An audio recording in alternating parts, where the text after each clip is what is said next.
Bueno,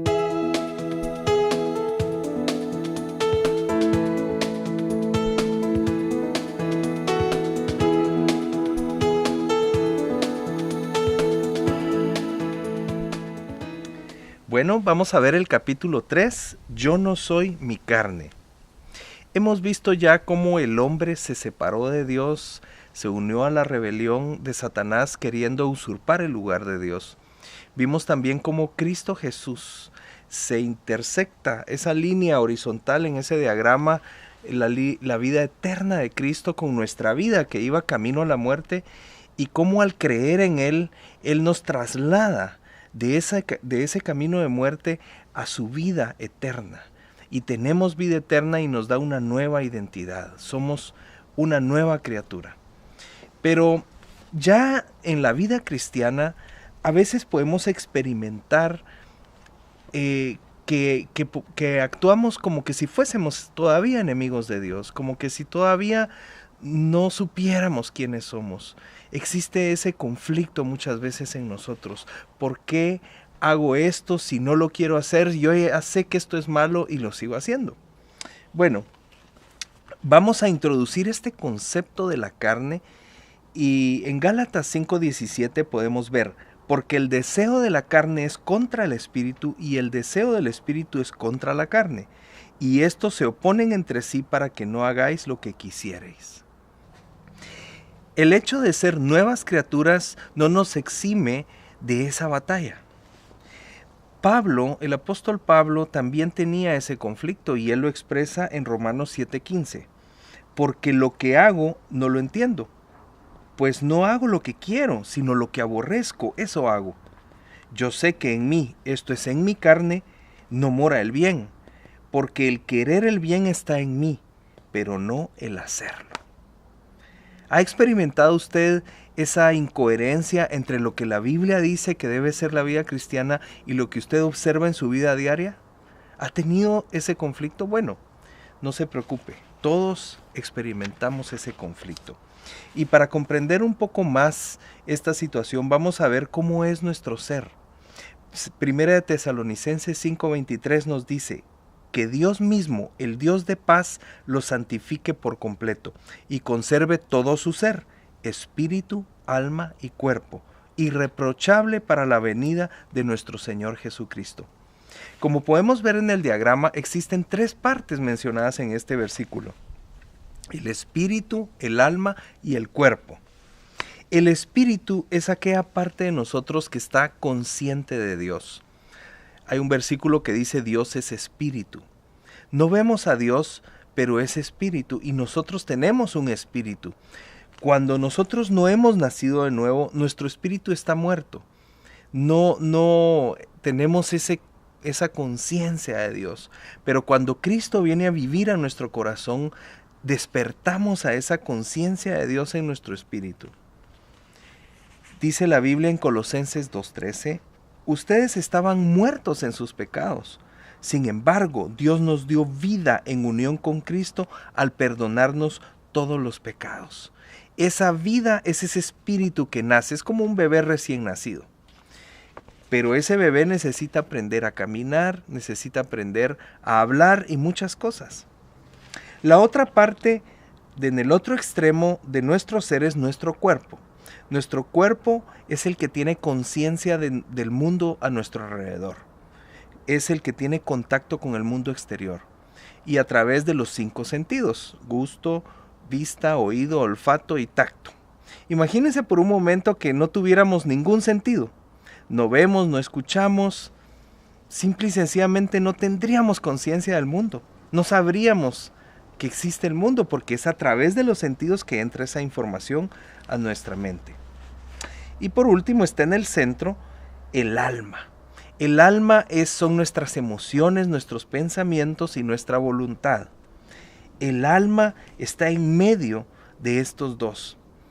Recibe influencias del mundo a través de nuestro cuerpo, pero también percibe la influencia y la información que viene de Dios a través del espíritu.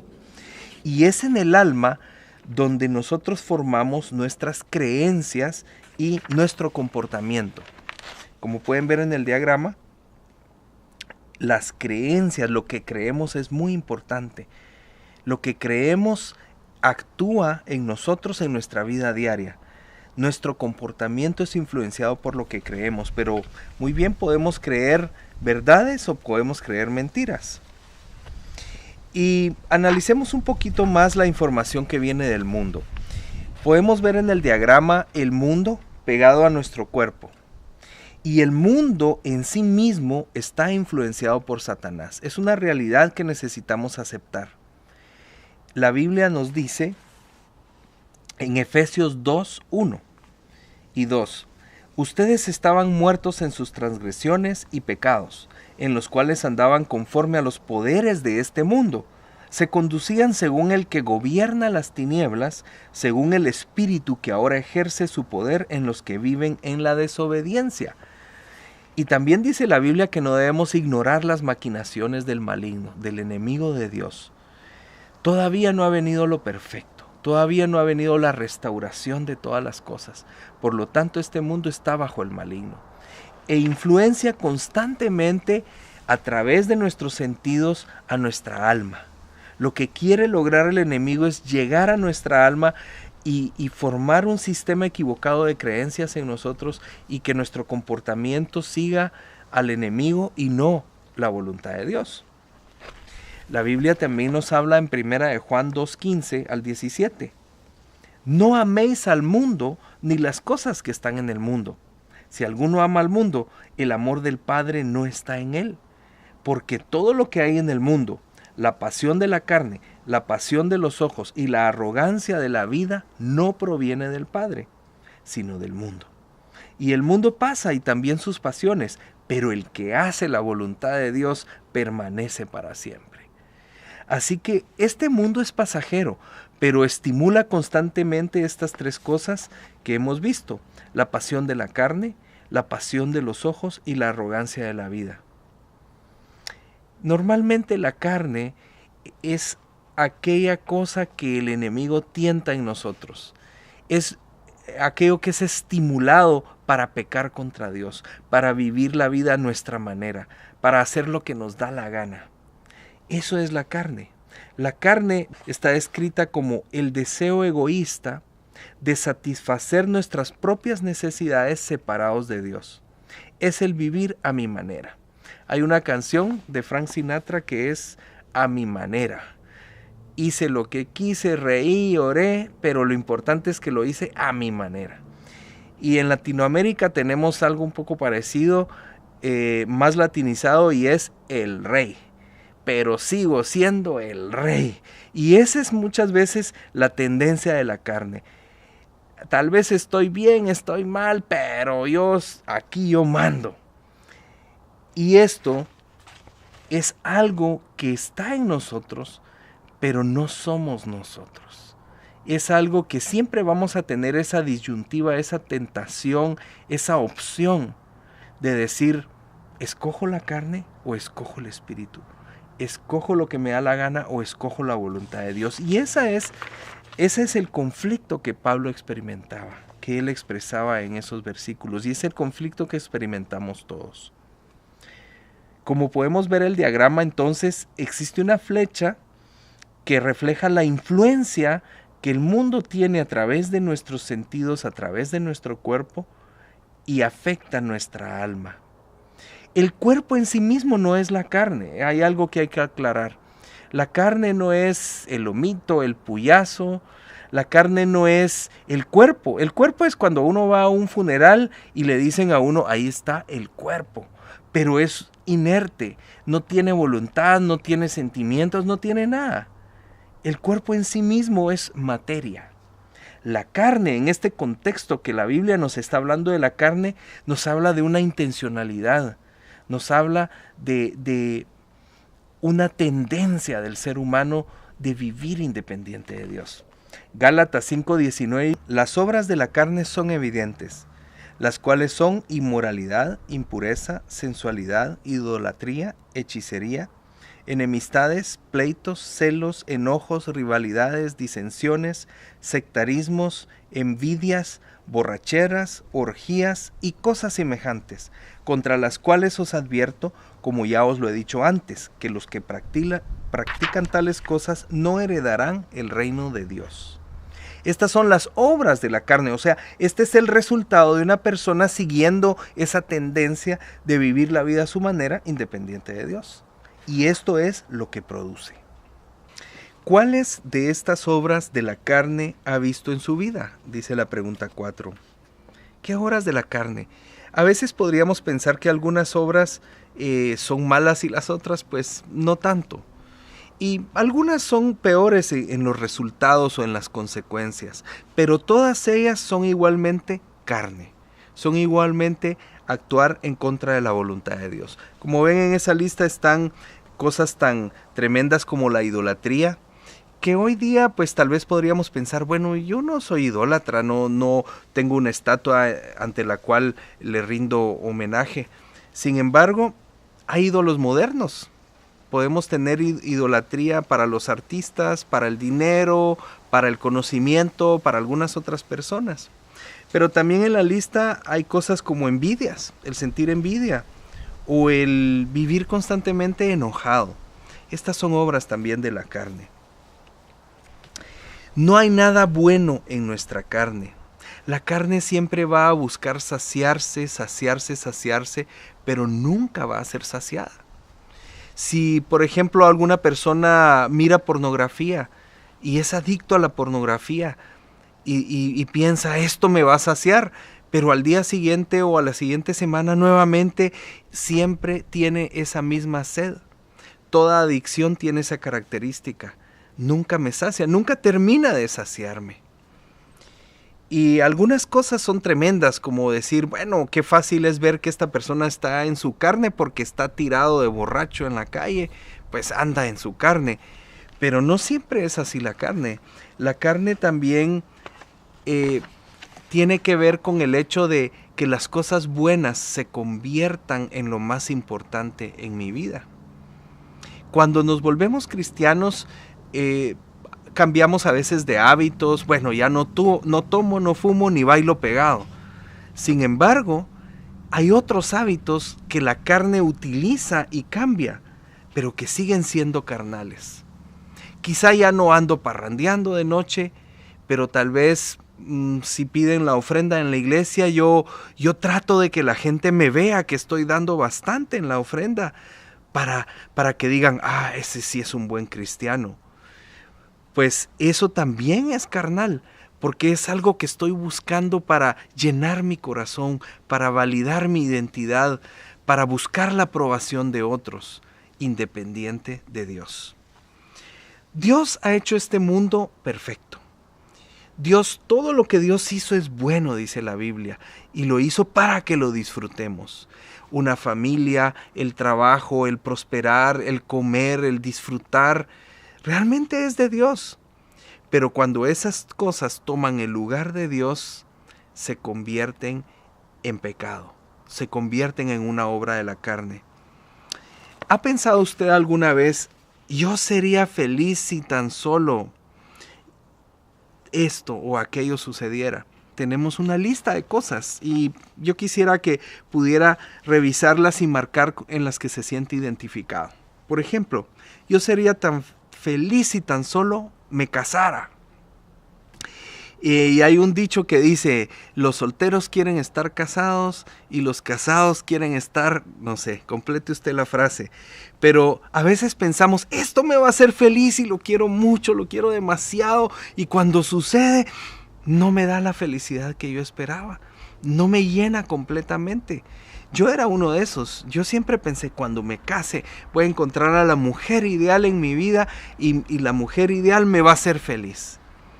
Y oh sorpresa, pues yo amo mucho a mi esposa, vamos a cumplir 19 años de casados, pero no me hizo feliz, no llenó aquellas áreas profundas en mi corazón. Y si usted está pensando, cuando logre este título, cuando consiga esta meta, cuando logre tanta cantidad de dinero, voy a ser feliz. O tal vez algunas mujeres podrían pensar, cuando tenga hijos, mis hijos me van a hacer feliz. Mis hijos son mi vida, mis hijos son mi felicidad. Y es cierto, Dios nos da hijos para que los disfrutemos, pero no van a llenar completamente nuestra vida y nuestro corazón, porque solo hay una persona que puede hacerlo, y ese es Jesús. Ese es Dios. Jesús reconciliándonos con el Padre, viniendo a vivir a nuestro corazón. Solo Dios puede llenar nuestro corazón. Entonces aquí está esta lista en la cual podemos revisar cada uno más tarde detalladamente y poner cuáles son los puntos, si viviera en otro lugar, si pudiera ayudar a más gente, porque también la carne se viste de cristiana. Y a veces podríamos poner el ministerio o algo que Dios nos ha dado o la misma iglesia como la felicidad de nuestra vida. Y de repente cambian las situaciones y ya no estoy en esa iglesia, o el ministerio se viene abajo y sentimos que la vida se nos viene abajo porque confundimos el ministerio o la iglesia con Dios. Pero no es lo mismo. Dios es la fuente de nuestra vida. El rey Salomón, uno de los hombres más ricos y exitosos que han existido en el mundo, expresó de esta manera. Él cuando Dios le dio riqueza, sabiduría, llegó a ser el rey más exitoso de todos. Dice que la plata era como piedras en Jerusalén cuando Salomón era rey. Había prosperidad, había paz. Él tuvo todo lo que quiso, todo lo que quiso. Cualquier cosa, lo último de la moda, de la tecnología, lo tenía él. Pero ¿qué nos dice después? No le negué, dice Eclesiastés 2:10, a mis ojos ningún deseo, ni a mi corazón privé de placer alguno, imagínense, sino que disfrutó de todos mis afanes. Y más adelante dice, consideré luego todas mis obras y el trabajo que me había costado realizarlas, y vi que todo era absurdo, un correr tras el viento, y que ningún provecho se saca en esta vida. Un amigo mío cuando leyó esto me dice, ay, vos, ese Salomón de plano estaba deprimido, porque cómo es que ningún provecho. Pero Salomón lo está enfocando desde el punto de vista natural, desde el punto de vista de este mundo. La gente corre, la gente persigue como conejos tras una zanahoria. Y esta meta y la otra meta, pero al final dice, ¿qué se saca? En sí mismo no es lo que da la felicidad, no es lo que realmente llena, sino una relación íntima y profunda con nuestro Creador, con nuestro Dios.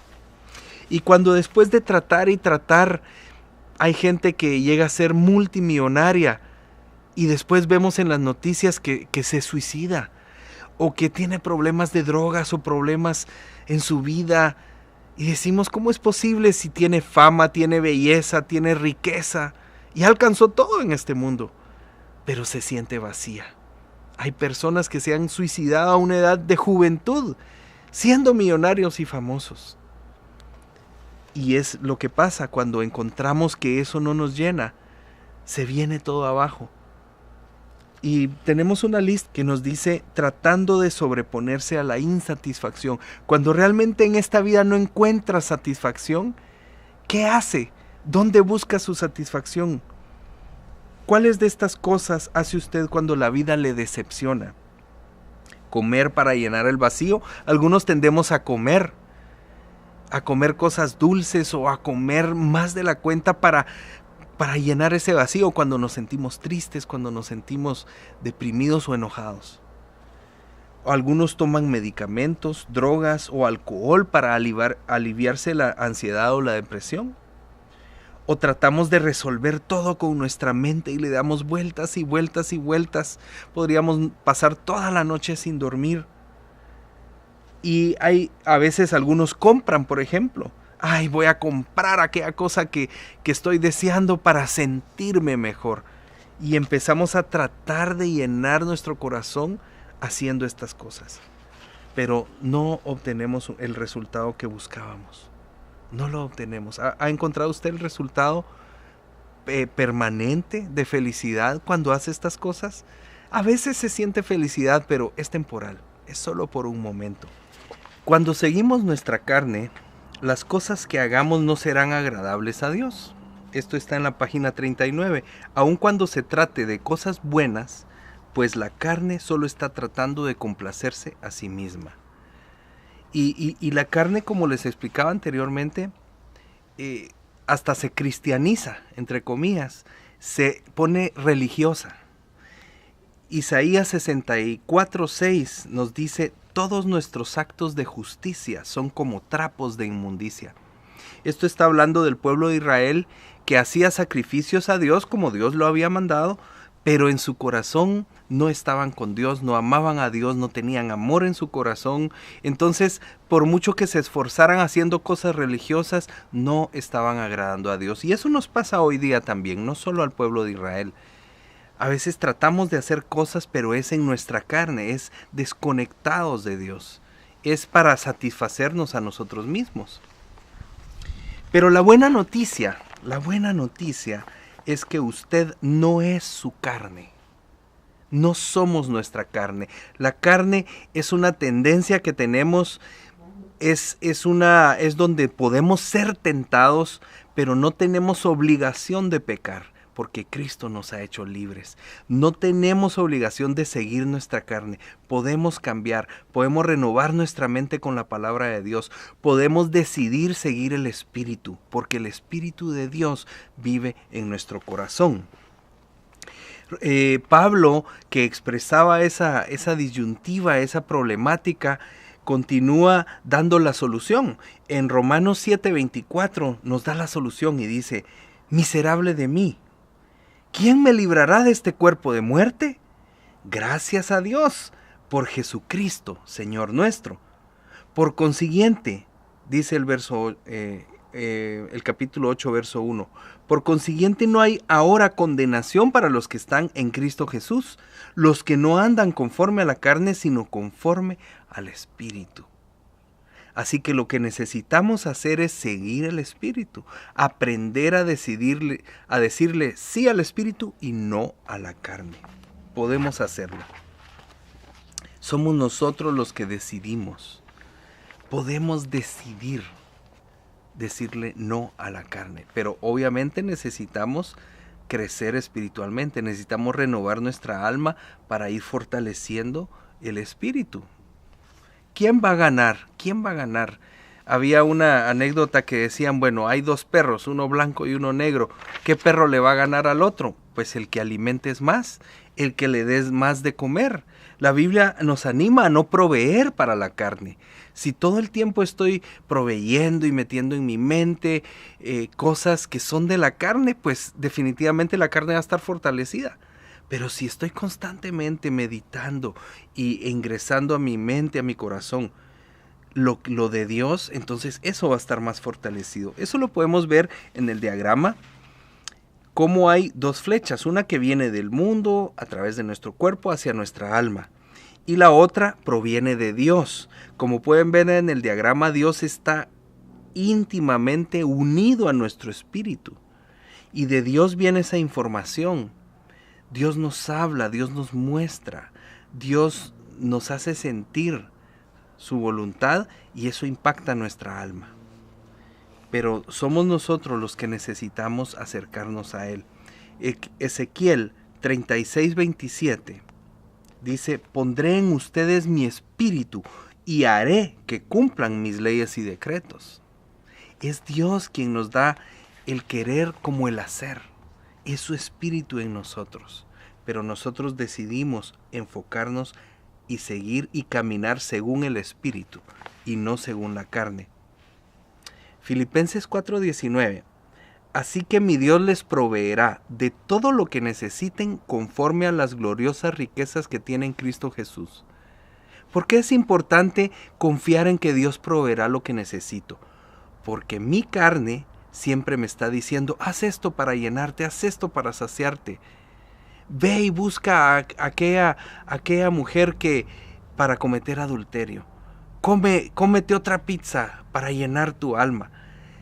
Pero si nosotros confiamos en que Dios sacia mi necesidad, entonces nosotros vamos a callar la carne y a decirle no, porque mi Dios suplirá todo lo que yo necesito en Cristo Jesús.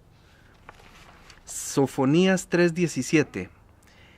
Porque el Señor tu Dios está en medio de ti como guerrero victorioso. Se deleitará en ti con gozo, te renovará con su amor, se alegrará por ti con cantos. Dios se alegra de nosotros, Dios nos ama y nos está echando porras y nos está animando a caminar según el Espíritu, pero Él no va a hacer las cosas que nosotros tenemos que hacer. Hay una parte de Él y una parte nuestra. Nosotros necesitamos enfocarnos en Él. Caminar entonces según el Espíritu es seguir la palabra de Dios, seguir la voz de Dios, seguir su voluntad. Romanos 12:2 nos dice, no se amolden al mundo actual, sino sean transformados mediante la renovación de su mente.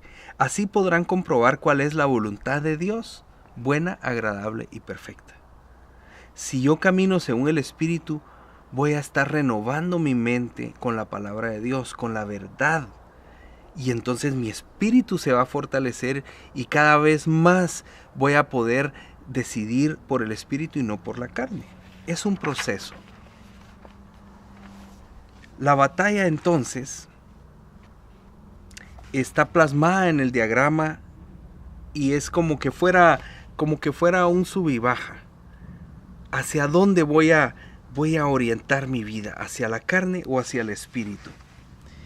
Gálatas 5:16 y 17 nos anima. Digo pues, andad en el espíritu y no satisfagáis los deseos de la carne, porque el deseo de la carne es contra el espíritu y el del espíritu es contra la carne, y estos se oponen entre sí para que no hagáis lo que quisierais. Caminar según el espíritu no significa que no seremos tentados, pero significa que podemos escoger no rendirnos a esa tentación. Caminar según el Espíritu significa también que nuestra vida se trata de seguir a Cristo, que escogemos seguirlo a Él y seguir su ejemplo. Y en Él vamos a tener satisfechos nuestros deseos más profundos. Lo que pasa es que a veces no lo vemos y decimos, la pizza la vemos. La mujer con la cual estamos siendo tentados, que no es nuestra esposa, la vemos. Pero no vemos las cosas que dice la Biblia, porque el justo vive por fe. Segunda de Corintios 4:18 nos dice, no mirando nosotros las cosas que se ven, sino las que no se ven, pues las cosas que se ven son temporales, pero las que no se ven son eternas.